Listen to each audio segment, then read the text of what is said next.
कराची बल्दिया number 4 दारे गोदामा शस्त से साले मर्दों में लट कुतगी लाश 10 कब तक कुशक बुतगी मर्दों में फज्जार मोहम्मद अली नामा तबिता।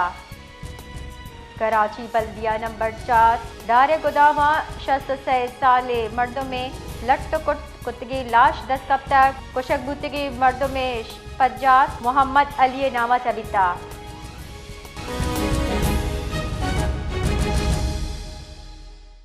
जी हयात, बताइएगा कि वाकया कब और कैसे पेश आया। देखें, ये बल्दिया नंबर 4 हब रिवर रोड के करीब एक लकड़ी के गोदाम में एक तशद्दुद ज़दा लाश जो है वो मिली है। 63 साला शख्स है जिसकी शनाख्त मोहम्मद अली के नाम से हुई है।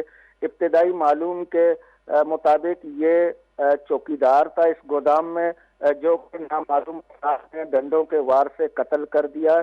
लाश को क्राइम सीन कार्रवाई के बाद कानूनी कार्रवाई के लिए अस्पताल मुंतकिल किया जा रहा है। इलाकाई पुलिस मौके पर मौजूद है।